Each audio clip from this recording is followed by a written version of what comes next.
Oui, on m'entend. OK. Hey, salut tout le monde. Bonjour mon groupe de monde contemporain et d'éducation financière. Je sais que la vidéo est un petit peu en retard et j'en suis désolé. J'enregistre ça, on est le mercredi. Habituellement, je mettais mes vidéos le lundi. On a eu un petit contretemps cette semaine. M. Ménard a dû attendre un petit peu avant de faire sa vidéo. Puis là, je l'ai comme reçu lundi. Puis bon, avec tout ce qu'on a à faire, tout ce que j'avais à faire. Puis de toute façon, je me suis dit que vous n'alliez pas nécessairement sauter sur l'occasion de faire le projet budget, même s'il est très très bien expliqué, je pense, dans le projet sur Moodle. Donc, il y a une feuille que vous pouvez aller chercher et qui va vous expliquer le projet budget. C'est la dernière chose qu'on vous donne dans le cours de monde contemporain d'éducation financière. Donc, le cours de monde contemporain, il est terminé. Moi, je donnerai... en fait, vous avez encore l'opportunité, pour ceux qui ne les ont pas fait, vous avez encore l'opportunité de faire les travaux, mais on n'en donnera pas plus en monde contemporain, fait que c'est terminé. Là, éducation financière, la semaine dernière, on vous a donné un cours sur les normes du travail, puis il y avait un petit questionnaire que pas tout le monde a fait. Je sens qu'il y a comme une légère baisse de motivation. Depuis, je dirais, une semaine. Je ne sais pas pourquoi. C'est peut-être parce qu'il commence à faire beau. Lâchez pas, c'est presque terminé. Et là, pour les 2 dernières semaines, donc cette semaine et la semaine prochaine, c'est le temps qu'on vous donne pour faire le projet bourse. Donc, vous avez des données à aller chercher. Vous avez dans le fond, vous avez un tableau à remplir. Vous avez 2 documents. 2 documents très importants à faire pour ce projet-là. Vous allez avoir un texte à écrire et vous allez également avoir à me fournir concrètement et directement un tableau. OK? Donc ça, c'est bien important. Donc voilà, fait que je voulais juste en profiter pour vous le montrer concrètement. OK? Donc le travail à la maison, vous vous rendez, vous voyez, tous les plans de travail sont là. Et là, vous avez celui du 8 au 14 et du 15 au 22. Alors, le fameux plan de travail, on vous explique ce que vous allez avoir à faire. Donc, vous avez jusqu'au 17 juin, 23h, pour me remettre le travail en question. Et ce qui est très important, là, c'est que lorsque vous avez ici l'endroit pour remettre votre projet budget, alors vous cliquez dessus. Et vous voyez, il y a 2 documents très importants. Donc, le premier, c'est le projet budget 2020, où on va vous donner toutes les explications très détaillées de ce que vous devez faire. Et après ça, vous avez la fameuse grille budgétaire et on vous l'indique et on vous le dit. Ce qui est très important, c'est que vous devez télécharger la grille budgétaire et pas non seulement de cliquer dessus comme je viens de faire et là ça devrait apparaître, mais là si vous autres ça apparaîtra pas je pense, mais de cliquer sur le bouton, de le télécharger, ouvrir votre fichier et ensuite de ça inscrire vos données, enregistrer le fichier et c'est ce fichier-là que vous allez me remettre. Et oui, il y a la possibilité de remettre 2 fichiers dans votre devoir, donc vous allez avoir un fichier Word avec votre texte que vous avez à me faire, vous allez avoir un fichier PDF à me remettre. Donc, avec votre nom, il doit absolument avoir 2 fichiers. Donc, celui de la grille budgétaire ainsi que celui de votre texte que vous devez remettre. Donc, un Word et un PDF. Et vous me remettez ça pour le 17 juin avant 23h. Il vous reste encore 7 jours et 11 heures au moment où j'écris. C'est sûr, en fait, j'ai dit le 17 juin, mais c'est pas du tout le 17 juin que vous devez remettre ça, parce que c'est pas mercredi, c'est le 19 juin. Hein? Oui, donc c'est le 19 juin. Je vais changer les dates là, juste pour être sûr, parce que je veux vous donner... Il faut que j'aille le temps de corriger. C'est ça que je veux être sûr. Donc, vous avez jusqu'au 19 juin pour le remettre. Donc, c'est vendredi, pas cette semaine, vendredi de la semaine prochaine. Fait que voilà, fait que je vous laisse entre les mains de M. Ménard qui va vous expliquer avec un petit peu plus de détails ce que vous allez avoir à faire. Alors allez-y, M. Ménard, je vous laisse la parole, puis à toutes vous autres qui écoutez ça, on se reparle pour une dernière fois la semaine prochaine où je vais faire une petite vidéo finale pour vous dire le bonjour. Fait que, allez, M. Ménard!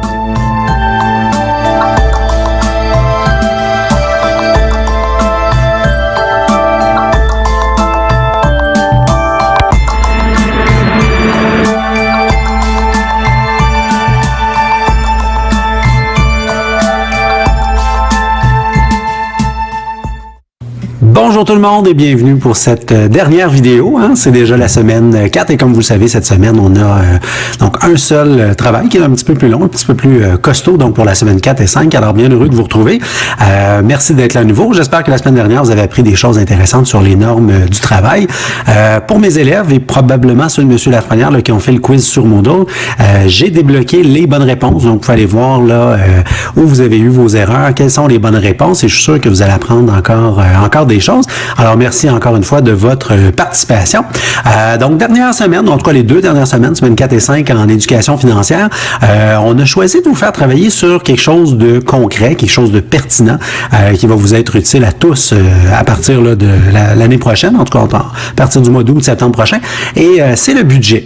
Alors, sans plus tarder, on va faire une petite vidéo aujourd'hui qui est un peu plus courte. On va tout de suite vous présenter les détails du travail. Alors, donc, c'est le budget que vous devrez préparer et qui va vous amener aussi à jaser avec vos parents, à décider qui va payer quoi, c'est quoi l'entente. Alors, je ne sais pas si vous retardiez ce moment, mais c'est maintenant le temps de le faire parce que, mine de rien, la rentrée là, au cégep, à l'université ou peu importe là, la voie que vous allez suivre, ben, c'est bientôt, c'est dans à peine 2 mois. Alors, il faut s'y préparer. Tableau des tâches à faire. Donc, vous aurez 4 petites tâches à faire. Vous remarquez que les 2 premières sont facultatives. Donc, c'est juste un rafraîchissement. Alors, tâche 1, on vous suggère d'aller revoir vos notes de cours. Dans mon cas, ben, vous avez encore probablement vos notes de cours papier. Elles sont encore sur Moodle. Les autres enseignants, j'imagine, vous avez vos notes de cours papier aussi. 2, je vais les poser sur Moodle un exemple de travail. Alors, pour aller le consulter aussi, voir de quoi le produit final peut avoir l'air. Et finalement, on tombe aux tâches 3 et 4 qui sont vraiment le corps là, de votre travail. Tâche 3, ça va être tout simplement une écriture de texte. Donc, vous allez devoir écrire en quelques mots, entre 150 et 200 mots environ.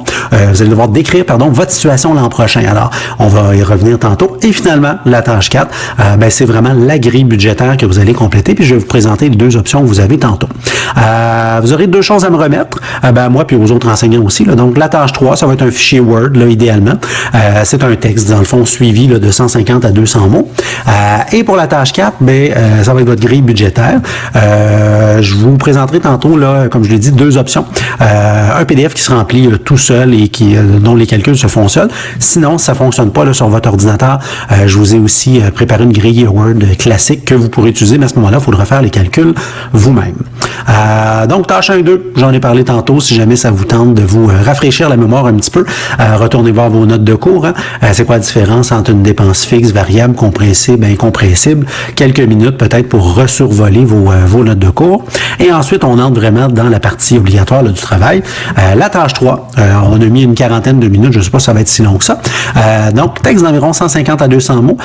Vous devez vous projeter dans l'avenir et me décrire ce que vous allez vivre à partir là, du mois d'août prochain. Peu importe si vous allez aux études encore, si vous poursuivez vos études ou si vous intégrez le marché du travail, il y a des choses à établir.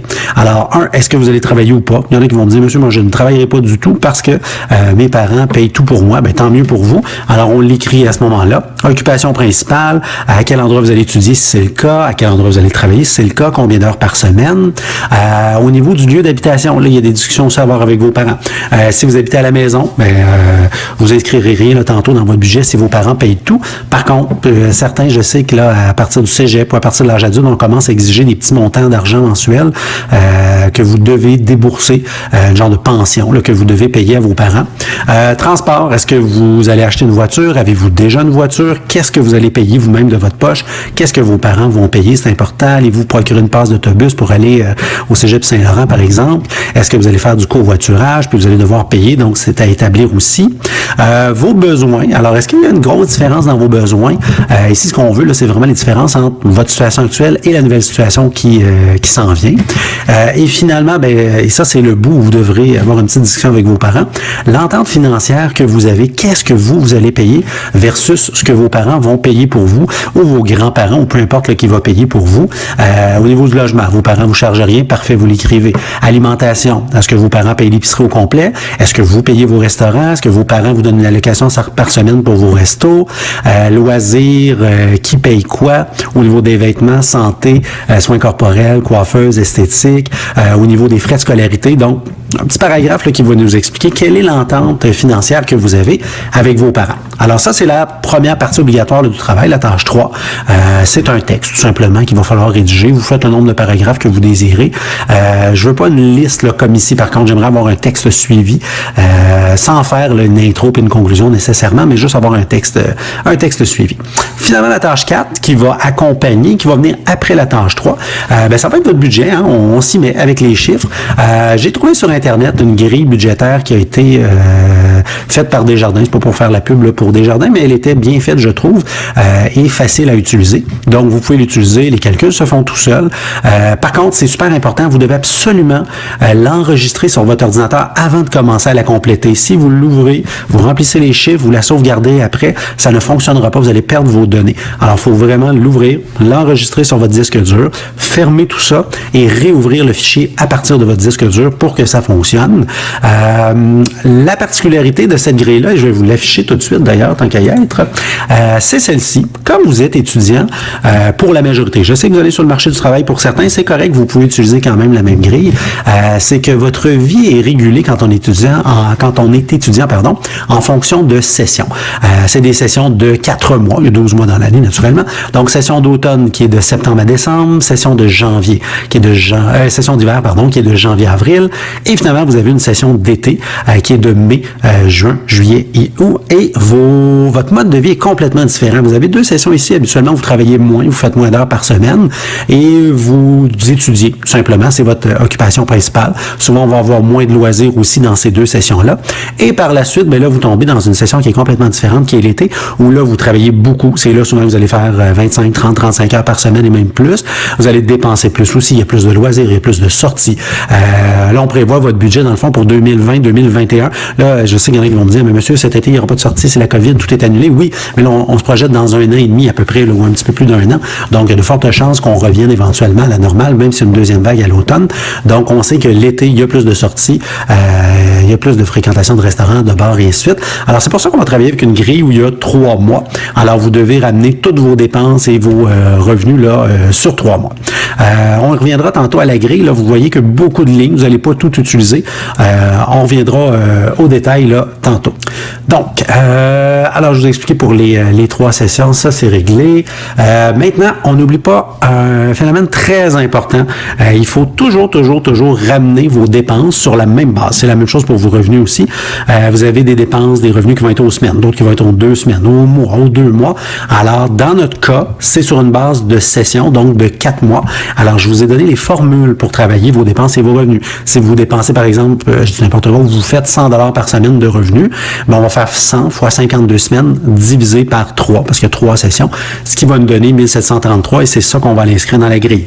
Si on l'a aux 2 semaines, si on l'a au mois, alors je vous ai fait 3 cas de figure. C'est sûr, c'est une dépense, par exemple, je sais pas, coiffeuse aux 6 semaines, divisé par 6, pour ramener ça à la semaine, fois 52, divisé par 3. Donc, ramenez toujours sur la même base, sinon ça ne fonctionnera pas là, au niveau des chiffres.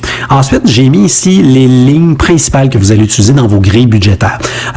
Tout d'abord, dans la section revenus dans la grille, c'est clair que vous allez parler de votre revenu d'emploi, à moins que vous en ayez pas. Vous avez, vos parents décident, et vous, de vous consacrer à vos études. Parfait. Sinon, on met son salaire multiplié par le nombre d'heures, et vous avez le calcul ici là, pour le ramener par session. Puis on n'oublie pas de prévoir habituellement plus de sous là, pour la session d'été. Hein. C'est là qu'on va faire le plus d'argent habituellement. Prêts et bourses, c'est plus rare au cégep, mais si vous en demandez, habituellement, c'est versé 2 fois. C'est versé une fois à la session d'automne, une fois à la session d'hiver. Donc, on peut mettre un montant à l'automne, un montant à l'hiver. Qu'est-ce qu'on a d'autre? Allocation parentale, c'est la 3e source de revenus probablement que vous risquez d'obtenir. Là, j'ai marqué les parents, ça peut être les grands-parents aussi. S'ils s'engagent à vous verser X montant par mois ou par semaine, on va l'écrire là. S'il y a d'autres choses, vous les ajoutez aussi. Hein. Si je retourne ici là, sur la grille, là, ça serait surprenant, mais si vous êtes dans un restaurant pour boire, travailleur autonome, j'en connais très peu. Allocation parentale, on l'a dit tantôt. Prestations fiscales pour enfants, je crois pas que vous vous avez des enfants là, en secondaire 5, en tout cas, je suis pas au courant. Et revenu de placement, je serais étonné aussi que vous viviez de vos revenus. Et c'est quelque chose auquel je n'ai pas pensé, mais vous pouvez toujours utiliser la ligne autres revenus. Alors, tout ça va s'additionner. Alors, si, par exemple, je fais un exemple ici et j'écris à peu près n'importe quoi, là, 2500 ici, et c'est l'été, vous faites beaucoup plus, 5000 $, pardon, j'ai fait une petite erreur de frappe, donc 5000 $ durant l'été. Alors, vous voyez, ça vous donne des revenus totaux là, de 10 000 et tout est calculé automatiquement. 2500 plus 5000, ça nous donne notre 10 000. Alors, c'est la beauté de la grille, tout se calcule très, très, très facilement et on n'a pas besoin de tout recalculer chaque fois qu'on fait un changement. Donc, c'est possible et que vous avez Adobe Acrobat Reader là, à jour 7 et plus, vous pourrez l'utiliser. Testez aussi sur un autre navigateur si jamais ça ne fonctionne pas. Je pense que sur Edge, il y a quelques problèmes. Alors, si vous avez Chrome, moi je roule sur Chrome, mais ça fonctionne très, très bien. Vous pouvez toujours télécharger un nouveau navigateur. Ça vous faciliterait beaucoup, beaucoup la vie.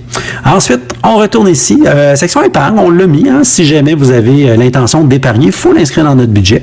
Il faut le mettre de côté. Si on a un projet quelconque à court, à moyen ou à long terme, bien, on l'inscrit dans la section épargne. Il y a de fortes chances que ce soit zéro là, pour la plupart. C'est pas nécessaire d'écrire les zéros, là, mais vous pouvez les mettre aussi si ça vous tente. Donc, c'est une section dans laquelle on trouvera probablement rien parce que souvent, ben, c'est ça, vos sources de revenus sont limitées, vos dépenses sont élevées. Mais si vous avez un projet puis vous budgétez d'épargner, bien, on l'inscrit dans cette section-là. On poursuit maintenant dans la section peut-être la plus intéressante, la section des dépenses. Alors, frais de scolarité, à moins que vous alliez sur le marché du travail, donc on devrait retrouver des manuels scolaires, entre autres, et retrouver là, votre inscription au cégep. C'est pas énorme, mais on l'ajoute. L'habitation, bien, c'est là que la partie 3 ou la tâche 3 est importante. Donc, qui va payer quoi? Alors, si vous habitez chez vos parents et que vous ne payez absolument rien, bien, mon Dieu, tant mieux pour vous. Alors, vous allez inscrire tout simplement, vous allez laisser la grille vierge, c'est 0, tout simplement. Alimentation, bien, l'épicerie. Alors, si vos parents vous demandent de verser certains montants d'épicerie là, par semaine, 75, je n'ai pas fait le calcul, mais mettons que vos parents vous demandent 400 $ par session pour l'épicerie, bien, on le rajoute tout simplement ici. Restaurant, c'est la même chose. Est-ce que vous allez payer vos restaurants? J'espère que oui. J'espère que ce n'est pas vos parents qui payent ça. Sinon, vous êtes beaucoup trop gâtés. Alors, vous inscrivez. Il faut penser à tout. Hein, les restaurants, les petits cafés au Starbucks, au Tim Hortons, beaucoup de choses là, qui peuvent entrer là-dedans. La gomme que vous allez acheter, les petites dépenses là, qu'on ne calcule pas, mais qui font des centaines de dollars, sinon des milliers de dollars au bout d'une année. Assurance personnelle. Je serais très surpris que vous ayez des assurances à votre âge, là, mais bon, si jamais vous payez une assurance vie, assurance invalidité au travail, puis elle est obligatoire, bien, vous pouvez l'inscrire ici. Transport, naturellement, si vous avez des paiements d'auto à faire, bien, vous l'inscrivez ici. 200 $ par mois, fois 12, divisé par session, divisé par 3. Alors, j'ai écrit un chiffre au hasard. Alors, disons que c'est 350 $ que vous payez par session parce que vous n'avez pas payé très, très cher. Vous avez une voiture assez usagée, pardon. Si vous pensez acheter une passe d'autobus, comme je le disais tantôt, on va l'inscrire ici. On n'oublie pas que c'est toujours pour 4 mois pour une session.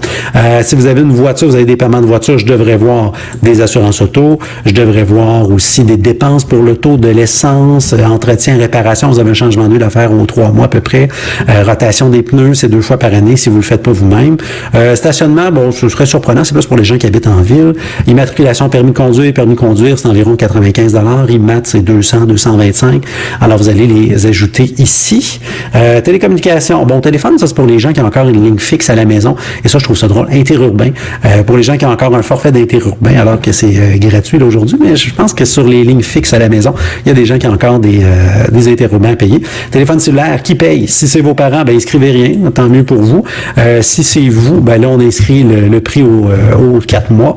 Alors, votre forfait cellulaire, souvent, c'est vous qui les payez. Alors ici, on a un anachronisme, un téléavertisseur, ou communément appelé dans le temps un pagette. Je serais très surpris que quelqu'un ait ça. Et je serais même très inquiet.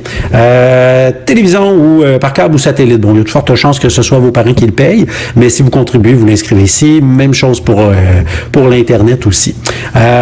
Ensuite, on tombe dans les loisirs. Bon, vacances, c'est sûr que à partir cet été, il n'y en aura pas énormément. Les gens vont peu voyager.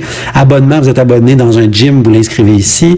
Vous pouvez entrer aussi dans cette section-là tout ce qui est abonnement à Netflix, Spotify et compagnie, Disney+, Disney+, c'est plus pour les jeunes, là, mais que vous payez. Alors, vous les entrez là. Santé, vous allez chez le dentiste une fois par année. Ceux qui ont des lunettes, des verres de contact, ceux qui se font traiter en ostéo, en physio, alors on va les inscrire ici. Remboursement d'emprunt, j'espère que non. J'espère que vous n'en avez pas, mais si vous en avez, ben on l'inscrit. Faut le budgéter aussi. Et là, il y a une section qui est autres dépenses, qui a l'air une section un peu fourre-tout, mais où on va retrouver énormément de sous-dépensés, vêtements, frais de garde d'enfants. Bon, là, je serais surpris. Si vous avez des enfants, vous l'inscrivez, mais comme je vous dis, je connais pas d'élèves là, qui sont parents à notre école. Soins personnels, coiffure, esthétique, vous le savez, combien de fois vous y allez par année, combien ça vous coûte à chaque fois. Dépenses personnelles, catégorie souvent sous-estimée. On dépense beaucoup plus en petits trucs qu'on le pense. Là, quand on regarde son budget et qu'on additionne ses dépenses, on se rend compte qu'on dépense énormément. Dons de charité, cadeaux, il y a des fêtes des amis, des fêtes des parents, frères et sœurs. Alors, on le prévoit ici. Boissons alcoolisées, bon, on se le cachera pas, là, vous allez avoir pour la plupart 18 ans, donc il se peut que vous consommiez à l'occasion des boissons alcoolisées, alors vous les écrivez ici. C'est sûr, si vous dites, je vais le mettre avec ma sortie dans les bars aussi, il n'y a aucun problème. Rappelez-vous que ce qui est important, c'est l'honnêteté. C'est pour vous que vous faites la grille. Il n'y a pas de bonne et de mauvaise réponse là-dedans. Alors, si vous sous-estimez vos dépenses, bien, vous allez pénaliser. Votre budget ne fonctionnera pas au bout de l'année. Alors, soyez honnête. Et l'endroit où vous l'écrivez n'est pas hyper important. Là. Si l'alcool, vous l'inscrivez ici, vous l'inscrivez dans les loisirs, ici en haut, c'est pas très, très grave. L'important, c'est qu'il soit consigné à quelque part. Donc, dans ce cas-ci, ma grille, j'ai mon total de dépenses, 4050, et j'ai mon bilan qui vient de l'autre côté ici. Alors, la bonne nouvelle, c'est que dans mon cas, si c'était vraiment mes chiffres, ben, j'aurais un surplus. J'aurais presque 6 000 $ de surplus. Donc là, je pourrais retourner ajuster, mettre de l'épargne et ainsi de suite. Alors, c'est la beauté de la grille PDF, c'est que vous allez pouvoir jouer avec, l'ajuster. Et c'est un travail scolaire, mais c'est un travail aussi pour votre vraie vie l'an prochain. Vous gardez ça à portée de main, ce fichier-là, et vous le mettez à jour là, au fur et à mesure pour voir si vous arrivez ou pas. Donc voilà pour donc la grille PDF. J'ai fait le tour là, des principales sections. Rappelez-vous, quand on fait un budget, quand on n'est pas certain, on met toujours ça au pire des scénarios. Alors, vous n'êtes pas sûr, est-ce que vous allez faire 15 ou 18 heures par semaine au niveau du travail? Mettez le plus bas, mettez 15 heures à ce moment-là, puis au pire, vous aurez une belle surprise à la fin de l'année. Au niveau de vos dépenses aussi, vous hésitez entre 100 ou 120, mettez le pire. Faites le pire des scénarios et vous risquez juste d'avoir un surplus à la fin de l'année. Et rappelez-vous que ça va toujours être plus facile la deuxième année de faire votre budget, la troisième année, et ainsi de suite, parce que vous allez avoir les données de la première année. C'est la première année que le travail est le plus difficile. Tantôt, je vous ai parlé d'une autre grille. Pour ceux pour qui la grille PDF ne fonctionnerait pas, c'est celle-ci. J'ai simplifié un peu, j'ai enlevé certaines lignes. Vous allez voir qu'il y en a moins dans la grille là, des jardins. Par contre, j'ai inscrit ici « Autres revenus ». Alors, s'il y a des revenus auxquels j'ai pas pensé, faites juste les inscrire ici. L'épargne est là quand même, donc j'ai inscrit l'épargne. Alors, vous pouvez l'utiliser ou mettre des zéros partout ou tout simplement ne rien mettre. Là, comme je disais tantôt, c'est pas nécessaire de mettre des zéros. C'est pas tout à fait dans le même ordre là, que la grille des jardins, mais c'est le même concept. Alors, vous pouvez tout simplement remplir les chiffres là, directement dans Word. Vous pouvez l'imprimer, remplir à la main, additionner manuellement, la numériser par la suite, la photographier. Alors, peu importe la façon dont la grille va entrer, l'important, c'est de la remettre là, avec votre petit texte au début. La seule petite différence ici, c'est que, bon, c'est dans Word, là, le tableau des dépenses est en deux catégories. J'ai fait deux tableaux sur deux pages différentes. Vous avez dépenses tableau 3 et vous avez dépenses tableau 4, mais ça revient au même. Et vous allez consigner tout ça ici à la fin. Donc, vous allez reproduire les chiffres des tableaux 1, 2, 3 et 4. Alors, vos revenus, l'épargne, ensuite les dépenses sous-total là, du tableau 3, sous-total du tableau 4. Et vous allez voir si votre budget balance ou pas finalement à la fin de l'année, si il est déficitaire ou excédentaire. Donc, dans le cas de moi et M. Lafrenière, ben, vous remettez tout ça sur Moodle. Si vous avez des questions, vous allez certainement rencontrer des petits problèmes. Vous dites, à quel endroit j'écris ça? Je l'inscris dessus, je l'inscris pas. Il y a tellement, quand on fait un budget comme ça, de situations particulières on peut pas tout prévoir dans des explications d'un travail. Donc, on se gêne pas pour nous écrire sur Teams, sur courriel pour avoir des détails. Vous avez donc 2 semaines pour nous remettre votre travail. Commencer, c'est quand même un travail quand même de longue haleine. La première partie, c'est vraiment de discuter avec vos parents, d'écrire là, un peu votre situation là, pour l'an prochain, qui va payer quoi. Ensuite, de produire votre grille. Et je pense que ça va être un travail très, très pertinent. Ceux qui vont sur le marché du travail, vous le faites quand même. Vous ramenez tout simplement vos dépenses. Vous pouvez faire x4 à ce moment-là si vous avez des dépenses ou des revenus qui sont mensuels. Elle fonctionne quand même. On la trouvait plus simple à utiliser qu'une grille là, sur 12 mois qui serait plus longue et plus complexe. Alors, voilà. Donc, j'espère que ça a éclairci un petit peu le travail à faire cette semaine. Alors, je vous souhaite un bon travail. Bien hâte de vous revoir. Je pense qu'on va probablement se croiser à l'école le 17 juin. Donc, ça, c'est une bonne nouvelle pour tout le monde. Si jamais, donc, entre-temps, il y a des questions, on ne gêne pas. Écrivez à vos enseignants, ça va nous faire plaisir de vous répondre. Alors, portez-vous bien et au plaisir de vous voir. Bye bye.